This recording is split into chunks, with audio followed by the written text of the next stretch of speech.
klasemen dan kita berpindah menuju tim yang tadi merayakan winner chicken dinner Mineral bersama dengan Agansi. Ivan juga ada di sana, pemain-pemain yang berasal dari Pontianak saat ini. HFX terus bertahan, Kagendra pun kembali terus bergerak mereka. Ada tempat yang sedang diincar nampaknya untuk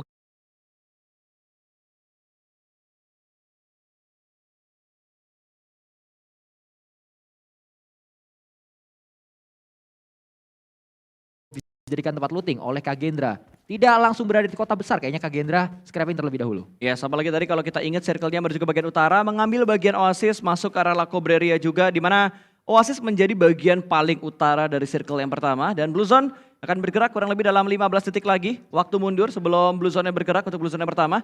Dan sebenarnya kalau gua inget-inget circle yang ke atas kayak gini ya, ini kan otomatis jalur baratnya agak kosong.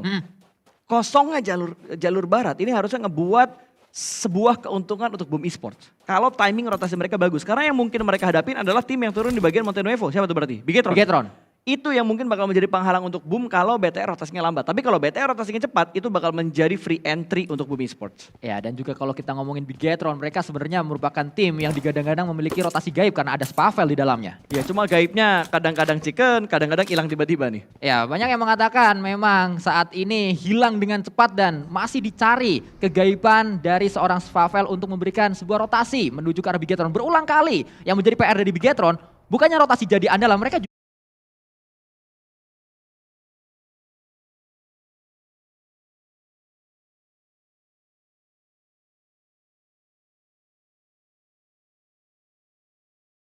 justru bermasalah dari segi rotasi, terculik. Yuhai yang paling sering terculik nampaknya. Ya, kalau di BTR berarti Yuhai. Ya. Kalau di PJEV itu Redface. Ya. Kalau di mana lagi, bentar gue inget-inget. Kemarin tuh udah gue catat, gue catat di rumah lagi. Gue tulis di Karena sini. kalau kita ngomongin dua tim itu aja ya, karena dua tim tersebut Yuhai dan juga Redface itu menjadi pemain paling depan. Jadi pemain yang mungkin kemungkinan besar Scouternya memang yang paling depan karena emang pemain first siap man-nya, hilang. Ya, siap hilang. Yang menjadi second man kan seorang Ryzen saat ini. Oh, di jadi Bigetron. nggak cuma Kang Baso yang bikin hilang ya, tapi rotasi juga bisa membuat hilang ternyata ya. Karena Kang Bakso sering membuat kita hilang dari segi uang. Ah, itu betul. Kita bayar bakso, uang kita hilang tapi diganti dengan bakso. Betul, tapi kalau rotasi poin kita yang hilang. Itu yang harus diperhatikan. Jangan sampai poin demi poin hilang dan akhirnya kita kebalap sama rival. Betul sekali, apalagi bedanya cuma 6 poin aja. Ya. Masih bisa dibalikan lagi sebenarnya. Ah, betul sekali, tapi ke atas kayaknya udah agak sulit Tanskuy. Ya, saat ini terus kita saksikan sementara waktu tidak ada fight. Ini dulu namanya Derby Spion. Yang terjadi di area Pekado. Sekarang derby spionnya nambah. Sekarang ya namanya bukan Derby Spion, tapi betul. Derby Sepi on. Oh, derby sepi on, Iya. karena belum ada apa-apa. Sepi banget ini Iya, derbynya. sepi banget dari tadi, cuma di awal di LL dan itu pun gak berlanjut lama gitu loh. Cuma ngambil satu pemain doang dari Void, habis itu Enkins retreat. Dan dari arah Voidnya juga akhirnya cabut. Tadi kalau misalkan nggak bocor tuh informasinya Alpha, mungkin ada trade 1 tukar 1 kuy. Ya, Lapar yang digadang-gadang mampu menyalip Yami dari segi Terminator dan juga pengejaran MVP di PMPL kali ini ternyata harus dibuat tak berdaya di awal-awal laga. Pulang Lavar 7 atau bahasa Inggrisnya adalah Hungry 7. Saat ini tidak bisa menyalip seorang pemain dari Hungry Beast yaitu Yami. Betul, tapi kalau lu kuy, lu mengidolakan siapa sekarang? Satu player yang bener-bener lo idolakan. Oleh pemain-pemain Pikmi mereka tidak boleh terlalu terbuka karena saat ini Ryzen ingin mendapatkan satu knockdown. Pikmi kembali diculik pemain mereka dan ternyata La Cobre yang menjadi pusat zona untuk saat ini. Lihat Boom Esports, dia mencuekin, mengabaikan semua yang terjadi di bagian Monte, El Pozo, pokoknya gaspol La Cobre. Ya, itu yang menjadi target dari pemain-pemain Boom. Mereka ingin dapat late game, mereka ingin menjadi yang pertama berada di dalam zona. Dan mereka sudah mendapatkan hal tersebut, perkotaan La Cobre bisa dikuasai dengan cukup mudah. Bahkan Boom masih memiliki beberapa menit untuk setup terlebih dahulu menyambut tim-tim yang terlambat datang. Ya, melihat rotasi dari Boom, gue seperti melihat rotasi dari 4AM pada masanya. Dengan memutar langsung menuju ke arah utara, itu yang sering dilakukan juga oleh Skeleton Gaming waktu mereka masih mantap ya. Karena sekarang mereka sudah tercuak-cuak ya untuk sayap-sayap dari Skeleton Gamingnya sendiri. Dan kita melihat lagi Pikmi yang selalu bonyok kemanapun mereka bergerak. Bahkan sekarang sudah ada sebuah confirm elimination. Ini still elimination kah? Ya, atau justru masih ada satu pemain Pikmi yang tumbang lagi dengan udah gak ada yang tumbang. Tadi setahu gue yang ngenokin terakhir BTR deh. Ya, BTR kayaknya nggak berhasil untuk confirm ya. Iya. Saat ini belakangnya kita belum membahas tadi ada Coach Liquid. Dins yang memang mampu mengangkat performa dari pemain-pemain ARF maksud saya dan juga Pikmi yang saat ini Veksi terus melakukan tembakan menuju ke arah Liquid. Untung tadi langsung banting setir dengan responsif yang sangat cepat. Itu kayaknya bagi power steering ya. Beloknya cepat banget soalnya tadi. Kayaknya minyak remnya juga baru diganti, makanya tadi langsung cepet banget untuk menghindari tembakan dari arah tim Pikmi. Pikmi tinggal bertiga, tapi ternyata mereka masih berani untuk nembak tim-tim yang rotasi di dekat mereka. Ya Veksi pemain dengan KD sempat menyentuh 13, itu adalah jumlah KD yang begitu besar karena sulit. Untuk KD 7 aja sulit, dia 13. Tinggal screenshot, edit di Photoshop. Ya begitu, ini beneran. Ini beneran ya? Emang beneran jago. Emang beneran jago. Nggak mungkin nggak jago yang ada di PMPL. Karena yang Makanya. pernah dibahas cuma layak dan tidak layak. Kalau Ya. jago pasti jago. Betul sekali, itulah kenapa Veksi saat ini menjadi kebanggaan Semarang, menjadi kebanggaan Jawa Tengah. Juga saat ini menjadi kebanggaan Biget Troopers karena dia mampu mendapatkan satu knockdown penting menuju ke arah mineral. HFX harus berhati-hati setelah mereka mendapatkan WCD, bisa saja mereka dipulangkan oleh tim Bigeton Red Villains yang saat ini sedang terpuruk dan membutuhkan poin. Tapi granat dari agensi bakal dilemparkan langsung menuju ke arah seorang Satar. Tapi Satar masih bisa bertahan, bahkan bisa mendapatkan satu pemain lagi dari HFX. Dua pemain dari kuda hitam ini bakal dipulangkan ke arah lobby. Bigetron sudah mulai panas, olinya sudah mulai diganti. Walaupun saat ini masih berada di area blue zone, tapi ini sinyal bahaya untuk tim-tim lain karena Bigetron mulai bangun, mereka mulai bangkit, mereka mulai tahu apa yang harus dilakukan. Yang harus dilakukan adalah mencari elim sebanyak-banyaknya sampai ke late game dan bisa mendapatkan winner-winner chicken dinner. PJFA masih berada di area selatan. Void lama sekali mereka bergerak dan saat mereka bergerak bisa saja ketemu Bigetron. Ya, apalagi nggak cuma mereka yang bisa ketemuan gitu, karena tim-tim lain juga sudah mulai akan berpapasan. Lihat di bagian sekitaran BNW, itu chaos banget. 4 tim jaraknya berdekatan dan Enkins memilih mengambil jalur yang menurut mereka aman. Dan mereka sedikit menang di pinggiran blue zone, tapi Mort sudah mulai mendapatkan satu lawan yang akan mereka incar. Kali ini tembakan datang dari Mort menuju ke arah BNW, namun masih belum bisa mendapatkan sebuah knockdown. Sambil nunggu perang, sambil pencet tombol like-nya, kita tembusin 20.000 like karena sekarang udah 16.000 kuy. Tidak bisa diremehkan. Apakah serigalanya bakal memakan 3 babi yang tersisa? Kali ini granat dilemparkan dan berhasil mendapatkan Veksi. Lagi-lagi Veksi masih belum tampil begitu maksimal dan ini bakal membuat Boom lebih percaya diri untuk mencari informasi tambahan keberadaan dari babi yang tersisa. Ya, tugas dari Veksi adalah memberikan elim menuju ke arah Timna, tapi justru elim datang menuju ke arah lawan-lawan dari Veksi. Terlalu mudah untuk dia dipulangkan, terlalu mudah untuk dia terculik, membuat PR semakin berat untuk Pikmi karena menyisakan satu yang terakhir. Apip mendapatkan Hexas sebagai pemain paling berbahaya di Morp untuk saat ini. Ya betul, apalagi tadi Morp yang membuka tembakan duluan, malah sekarang Morp yang ter-take down duluan. Satu anggota mereka tumbang, Hexas sepertinya sudah tidak bisa diselamatkan karena Apip langsung mengconfirm elimination tersebut untuk BNW poinnya. Ya, ada sebuah pertemuan yang terjadi ternyata Jaws berhadapan dengan Smith, tembakan demi tembakan. Mantan pemain dari Scarlet Gaming ingin membuktikan kapasitasnya di match kali ini pastinya bersama dengan tim baru, tapi Pak Rocky juga datang membantu sebagai bala bantuan menuju area pertempuran. Terlihat di sana tapi tidak ditembak oleh Rocky. Sayang banget tadi karena tadi Rocky ngeliat ada granat yang sudah dimasak terlalu lama, itu bakal berbahaya kalau misalkan Rocky-nya maksain, tapi Molotov bakal dilemparkan, tapi untungnya healingnya sudah selesai. Ini bakal membuat kondisinya kembali lagi semakin ketat antara Morp versus BNW. Ya, semakin dar-der-dor kalau kita lihat di match kali ini. Mas Smith sudah terus bergerak, tidak ada yang diam nampaknya. Fluid sekali fight yang sedang terjadi, fluid sekali setup yang sedang dibangun dari kedua belah pihak, 2 melawan 2. Ya betul, split terjadi kalau kita lihat. Kali ini kita bakal lompat dulu menuju ke arah ARF, dimana close combat mereka sudah mulai terjadi. Split, double pick dilakukan, ternyata follow up datang di waktu yang tepat. Tapi kali ini dari ARF hanya menyisakan satu kekeran menuju ke arah jendela. Digocek lagi, tapi ternyata rata. Casper ditembusin badannya karena pelurunya gak ada yang masuk ke badan dari seorang Casper. Kita berpindah kembali menuju ke arah BNW berhadapan dengan Morp di sini. Di mana BNW terus berputar-putar. Morp masih memiliki satu pemain di area bawah. Jaws datang, Flekido juga datang. Terus mepet nampaknya di area rumah Dewa. Inilah yang tadi sempat kita bahas, bergerak terus menerus dari dua belah pihak. Masih diputerin lagi nampaknya satu pemain Morp ada di arah belakang.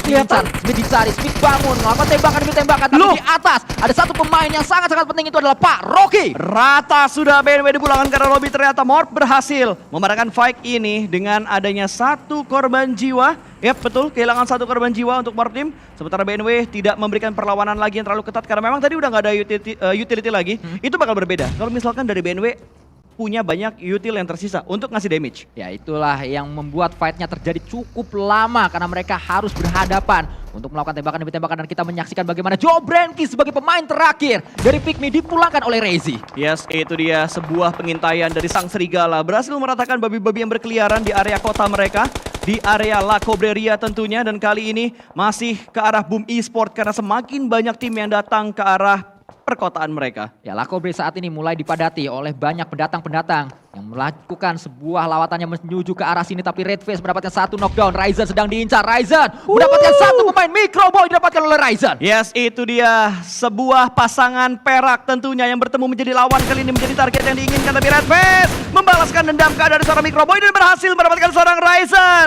Ini dia battle mantan terjadi, begitu panas, begitu seru. Ya, memang kita menyaksikan masih ada pemain-pemain yang tersisa di sana. Liquid ingin menyelamatkan Satar. Mampukah Liquid mengemban tugas tersebut? Tapi Liquid kelihatan atau justru Satar yang kelihatan.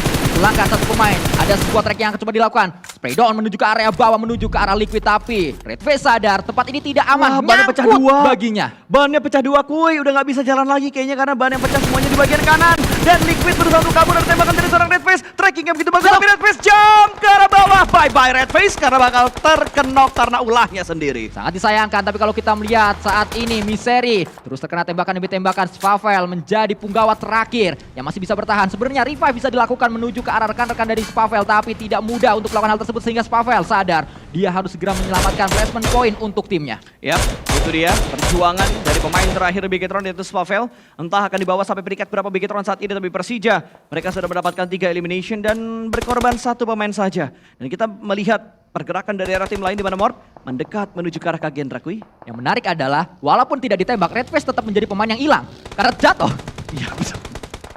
Gak salah. Ya kan? Gak salah. Menjadi menarik sekali saat ini Betul. kita menyaksikan bagaimana Rocky terus melakukan gempuran demi gempuran menuju ke arah lawan-lawannya. Ada satu vision yang dimiliki oleh Rocky sebenarnya, tapi tidak mudah untuk bisa langsung menuju ke area dalam dari zona. Masih ada bibiran zona saja yang diambil karena Kagendra menjadi penghalang untuk Morp melakukan hal tersebut. Ya betul, karena Kagendra lebih tinggi posisinya daripada Morp Team. Ini bakal membahayakan Morp Team kalau misalkan mereka tidak mengecek area sekitar mereka dengan sangat seksama. Karena tidak hanya Kagendra yang menjadi pengganggu untuk Morp, ada ARF juga yang bisa mengganggu. Walaupun tersisa 2, tetap aja kalau defense-nya tepat posisinya, Morp nggak akan dibiarkan lewat atau nge-retake tepat dari ARF dengan mudah.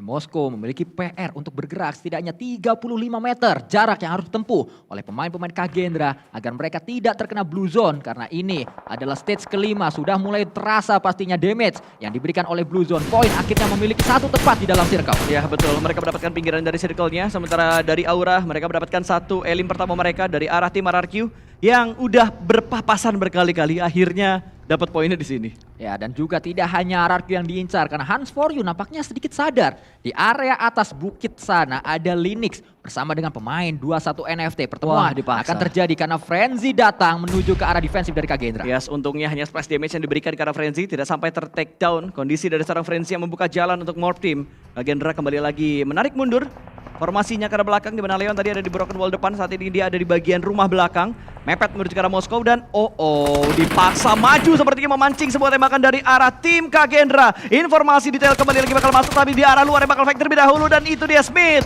Tumbang di tangan seorang Moskow, bakal dicari lagi Rocky. Berusaha untuk mendapatkan satu, tapi Leon Deza juga berhasil mendapatkan satu anggota dari Morp Team. 2 tukar 1 kali ini, kuy. Ya, nampaknya menang dari sisi keberanian, tapi kalah setup pemain-pemain Morp karena mereka dicuri dari area angle yang tidak diketahui dari mana datangnya peluru-peluru tersebut. Oke, sudah mulai memasak sebuah granat dipatulkan ke arah bawah. Sayang banget tidak menuju ke arah Kusen yang dia incar. Menuju ke bawah kali ini bakal through the smoke, bukan through the smoke, tapi pre-fire diberikan dan backup dari bagian high ground mampu untuk menumbangkan Morp ke lobby. Ya, setup yang sudah dibangun dari tadi oleh pemain-pemain Kagendra membuat mereka mampu mengalahkan Morp di match kali ini, dan kita menyaksikan bagaimana sudah ada 5 elimination yang dihasilkan oleh ARF. Mereka masih kelihatan terus mendapatkan elimination demi elimination tambahan. Casper melakukan tembakan, berhasilkah Casper menuju ke arah satu pemain, dan ternyata tidak, karena ternyata ada sebuah DBS yang dilontarkan. Chemistry juga gagal. Ambon yang menjadi pahlawan di match kali ini. What happened dengan Chemistry tadi, lebih memilih menggunakan bagi, berniat melindas, malah dia yang tertindas. Dia dipulangkan langsung ke arah lobby,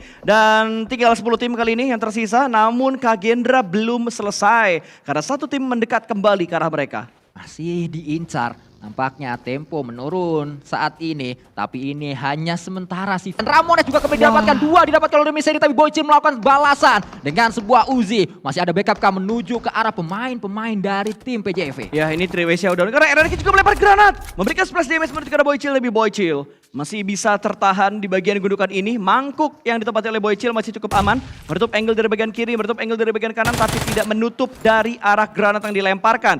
Berpindah sedikit menuju ke bagian kanan, berusaha untuk untuk melemparkan sebuah granat dan mendapatkan knockdown ke arah RRQ. Lempar langsung menuju ke arah celahnya, meletup balon hijau tapi hanya splash yang diterima oleh seorang Asa. Masih memiliki tugas penting nampaknya pemain-pemain dari tim 21 NFT untuk bisa menjegal RRQ. Tapi ternyata ada bala bantuan secara tidak langsung datang dari PJV saat ini. PJV tidak hanya mendapatkan pemain-pemain yang ada di bawah, yang di atas juga dihabisi tadi. Mor datang menuju ke area atas. Mor akan coba dihentikan langkahnya oleh Zuxi. Berhasilkah Zuxi dan berhasil ternyata menuju ke arah Mor. Dapat satu ternyata dari PJV. Akan mendapatkan yang kedua tapi Mor berhasil mundur ke bagian belakang. Tapi Asa di bagian belakang ter-take down oleh granat tadi. Begitu matang dan Mor bakal menjadi pemain terakhir yang diratakan oleh PJV. 8 elimination. 2 macan ngejogres sudah mulai mengamuk. Evos Mania.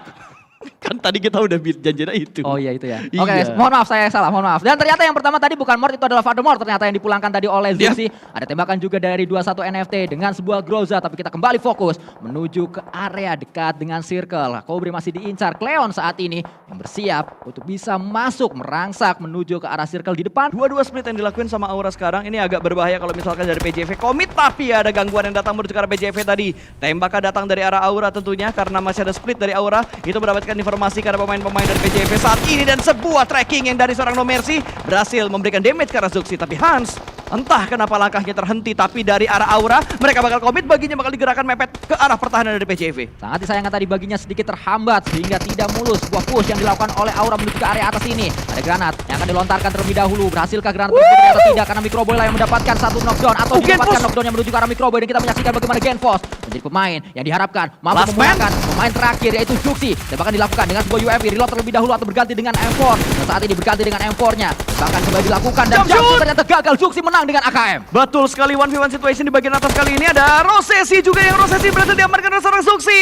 Ini dia kapten yang bukan sembarang kapten, berhasil meluluhlantahkan 3 pemain dari Aura, bahkan mungkin dia bakal menjadi yang keempat. Tapi sayang sekali last fight-nya dimenangkan oleh sang Megazord No Mercy. Sudah mendapatkan 3, sudah baik apa yang ditunjukkan oleh Zuxi, tapi gagal untuk menyelesaikan fight tersebut dengan sebuah menyeberang. Tapi apakah kali ini HFX kembali lagi berhasil menyeberang? Karena angle mereka dijaga dengan ketat oleh Void. Terus terpantau untuk saat ini Maxius, Kenan bersama dengan Alpha, tapi Maxius mendapatkan satu pemain Mineral. Maxius mampu melakukan apa yang harus dilakukan oleh Jirai tadi, yaitu menjaga agar HFX tidak melakukan penyeberangan. Betul, tidak dibiarkan lewat untuk yang kedua kalinya, tapi masih ada Sinon di arah rooftop. Sementara di bagian lain Aura No Mercy sudah dipulangkan ke arah lobby. 6 tim tersisa kali ini dan Maxius kembali lagi bergerak, tapi harusnya Mineral masih bisa diselamatkan. Bentar gak sih? Gak bisa ternyata. Gak ada ruang bersembunyi untuk Mineral lagi. Terbuka. Tapi granatnya Sinon apakah connect? Tidak memberikan splash damage kuy.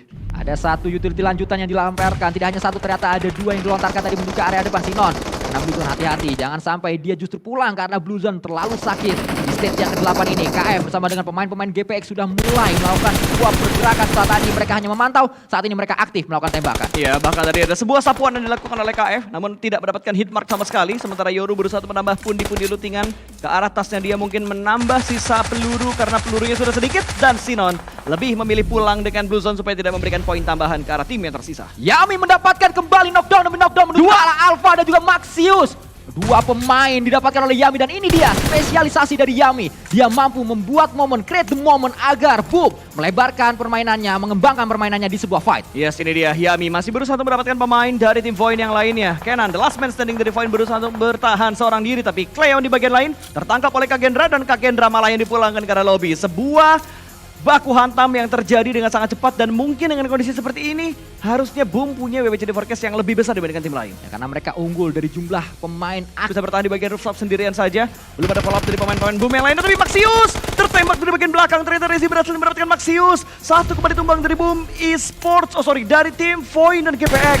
Masih bertahan 2 pemain mereka bergerak, tapi lagi-lagi Yami akan mengganggu follow up dari Rezi sedikit terlambat dan Boom membackup juga sedikit terlambat dari kali ini. GPX bakal bertahan seorang diri dan diratakan oleh Boom Esports, santuy. Masih ada satu pemain terakhir yang harus dipulangkan oleh Rezi. Satu terakhir itu adalah Kenan, tapi Kenan mengcook sebuah granat. Ikan makan tomat. Ayo kita lempar granat. Granat di depan mata dari Rezi. Rezi tumbang di sana. Kenan membuat sebuah momentum untuk Kenan berhadapan 1 melawan 1 bersama pemain Boom yang terakhir, tapi Boom melakukan sebuah revive. Berhasilkah revive-nya? Harusnya berhasil. Harusnya berhasil dan kondisi bakal kembali lagi unggul karena Boom Esports 2 melawan 1. healing langsung dilakukan oleh seorang Yami, tapi granat akan segera dimasak. Kenan memasak granat yang berikutnya, dilontarkan menuju ke Bumi Sport, tapi pergerakan dari Boom kali ini lebih berhati-hati dan Yami yang ditugaskan untuk melakukan proses revamp, sementara Boboho akan memberikan sebuah penahanan ke arah tim dari arah poin. Namun poin berhasil mendapatkan satu, dipulangkan ke arah lobby mengincar poin, tinggal satu lagi. Itu, woi, observernya kemana? Itu malah ngelantur, tapi Boom kembali lagi bisa mengamankan WWCD untuk di game Miramar kali ini. Rotasi ke Quarry, di Quarry makan kubis. Cakep, Boom